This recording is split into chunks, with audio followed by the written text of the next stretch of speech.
இன்றைக்கி நம்ம பார்க்க போகிறது காளான் ரோல். இதுக்கான என்னென்ன இன்க்ரீடியன்ட்ஸ் தேவைன்னு இப்போ பார்க்கலாங்க. காளான் ரோல் செய்ய தேவையான பொருட்கள்: மிக பொடியாக அறிந்த காளான் தேவையான அளவு, பொடியாக அறிந்த வெங்காயம் தேவையான அளவு, 2 தக்காளி அரிந்தது, எண்ணெய் தேவைப்படும் அளவு, தேவையான அளவு உப்பு, மிளகாய்த்தூள் விரும்பும் அளவு, கரம் மசாலா தூள் 1/4 டீஸ்பூன், மஞ்சள் தூள் சிறிதளவு, தனியாத்தூள் 1/2 டீஸ்பூன், சீரகத்தூள் 1/4 டீஸ்பூன், இஞ்சி பூண்டு விழுது 1/2 டீஸ்பூன், சப்பாத்தி தேவையான அளவு, சீரகம் 1/2 டீஸ்பூன். காளான் ரோல் இது லஞ்ச் பாக்ஸில் குழந்தைங்களுக்கு வச்சு கொடுக்கலாங்க. அவங்க வந்து சாப்பிட்றதுக்கு கொஞ்சம் ஈஸியாக இருக்கும். பொதுவாக நம்ம வந்து சப்பாத்தி செஞ்சுட்டு அதுக்கு மத்தியில் ஏதாவது ஒரு ஸ்டஃபிங் வச்சுட்டு ரோல் பண்ணி கொடுப்போம். இது வந்து மஷ்ரூம் அப்படிங்கிறப்ப அதில் வந்து ப்ரோட்டீன் ரிச்சாக இருக்கிறப்ப நம்ம அது சீக்கிரமாக செஞ்சிடலாம். காலையில் நேரத்தில் வந்து வேலை பளு அதிகமாக இருக்கிறப்ப ரொம்ப ஃபாஸ்ட்டாக பண்ண முடியும். இந்த காளான் ரோல் பண்ணுறதுக்கு இன்க்ரீடியன்ஸ் எல்லாம் பார்த்துட்டிங்க இல்லையா? இப்போ எப்படி பண்ண சொல்லிட்டு பார்க்கலாங்க. இங்கே ஒரு பேனில் வந்து கொஞ்சமாக எண்ணெய் விட்டு வச்சுருக்கேங்க. பொதுவாக காளான்கெல்லாம் வந்து அதிகமான எண்ணெய் தேவையில்லை, கொஞ்சமாக இருந்தாலே போதுமானது. இப்போ இதில் வந்து தாளிக்கிறதுக்கு கொஞ்சமாக சீரகம் போடுறேன். சீரகத்துக்கு பதிலாக நீங்கள் சோம்பு வேணால் கூட போட்டுக்கலாம். சீரகம் லேசாக பொரிஞ்ச பிறகு வெங்காயம் போட்டுக்கலாம். இதோட கொஞ்சமாக இஞ்சி பூண்டு விழுது சேர்த்துலாம்.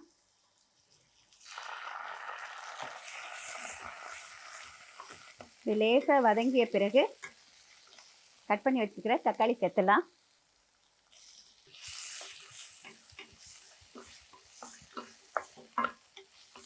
இப்போ இது வந்து லேசாக ஃப்ரை ஆன பிறகு இந்த கட் பண்ணி வச்சுருக்கிற காளான் சேர்த்துக்கலாம்.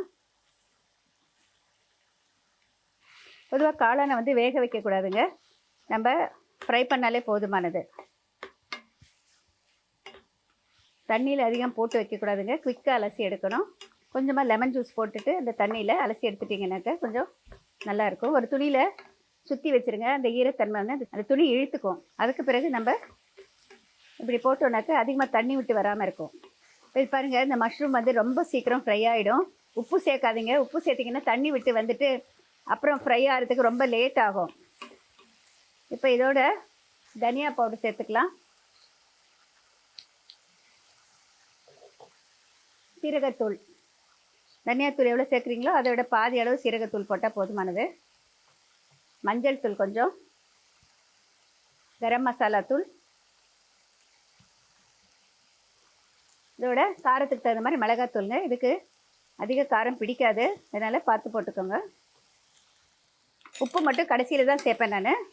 அதுலேயே உப்பு போட்டிங்கன்னா ரொம்ப ஷ்ரிங்க் ஆகிடும்.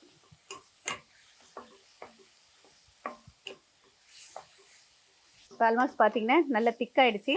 இந்த ஸ்டேஜில் உப்பு சேர்த்துட்டு ஆஃப் பண்ணிடலாம். உப்பு கொஞ்சம் குறைவாக போட்டால் போதுமானது, இதுக்கெல்லாம் அதிகம் பிடிக்காது. இப்போ அடுப்பை அணைச்சிடுறேன். உப்பு சேர்த்த பிறகு அதிக நேரம் அடுப்பில் இருந்ததுனாக்க ரொம்ப நேரம் ஆகும் ஃப்ரை ஆகிறதுக்கு. இப்போ இது வந்து ஒரு சப்பாத்திக்கு மத்தியில் ரோல் மாதிரி வைக்கிறதுக்காக இந்த மாதிரி ட்ரையாக பண்ணி எடுத்துக்கணுங்க. இப்போ இது ரெடி ஆயிடுச்சு. இது ஒரு பவுலில் மாற்றி எடுத்துக்கலாம்.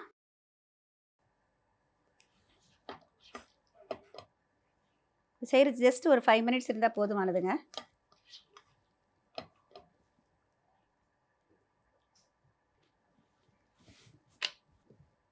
சப்பாத்தி மாவு பிசைகிறப்ப நீங்கள் சாஃப்டாக வேணும்னு நினச்சிங்கனாக்கா குழந்தைங்களுக்கு கொடுக்குறப்ப கொஞ்சம் சூடான இளம் சூடான பால் போட்டு பிசையலாம். அது கொஞ்சம் அவங்களுக்கு வந்து மத்தியானம் வரைக்கும் சாப்பிட்றதுக்கு கொஞ்சம் நல்லா சாஃப்டாக இருக்கும். சப்பாத்தி மாவு பிசைறது ரொம்ப ரொம்ப முக்கியங்க. இப்போ நம்ம வந்து ரோல் மாதிரி பண்ணி கொடுக்குறோம். நம்ம தனியாக வந்து சப்பாத்திக்கு மசாலா மாதிரி வைக்காமல் இப்போ இதுலேயே ரோல் பண்ணி கொடுத்தோன்னாக்கா நம்மளுக்கு வச்சு சாப்பிட்றவங்களுக்கு ரொம்ப ஈஸியாக இருக்கும். மத்தியான நேரத்தில் ஒரு ஓரமாக இப்படி வைக்கலாம், தேவையான அளவு வச்சுக்கலாம். இதை அப்படியே ரோல் பண்ணிடலாம்.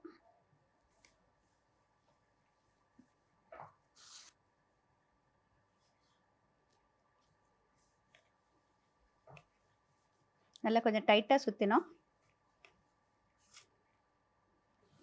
இப்போ இது வந்து நம்ம கொஞ்சம் க்ராஸாக இப்படி கட் பண்ணலாங்க. இப்போ நீங்கள் லஞ்ச் பாக்ஸில் வைக்கிறப்ப இந்த மாதிரி கட் பண்ணிவிட்டு ஒரு ஃபாயில் பேப்பரில் சுற்றிட்டு வச்சிங்கன்னா ட்ரை ஆகாமல் இருக்குங்க. நீங்கள் அப்படியே வச்சிங்கன்னா சப்பாத்தியை இந்த மாதிரி மசாலாவை தனியாக வைக்கலாம். எப்படி வச்சாலும் பரவாயில்லைங்க. மசாலா தொட்டுக்கிட்டு சாப்பிட்லாம், இல்லை ரொம்ப குவிக்காக சாப்பிட்ணும் அப்படின்னாக்கா இந்த மாதிரி சுற்றியும் வைக்கலாங்க. ஒன்றாகாது, நல்லாயிருக்கும். ட்ரையாக இருக்கிறப்ப மசாலா வந்து உங்களுக்கு நம்ம அப்படியே வைக்கிறப்ப சோக் ஆகாது. கொஞ்சம் ஈரத்தன்மை இருந்ததுன்னா சோக் ஆகும். இப்படி இருந்தால் நல்லாயிருக்கும். நீங்கள் விருப்பப்பட்டால் ஒரு லெட்யூஸோ இல்லை கேபேஜ் லீஃபோ வச்சுட்டு அது மேலேயும் நம்ம வந்து மசாலா வச்சுட்டு நம்ம ரோல் பண்ணி வைக்கலாம்.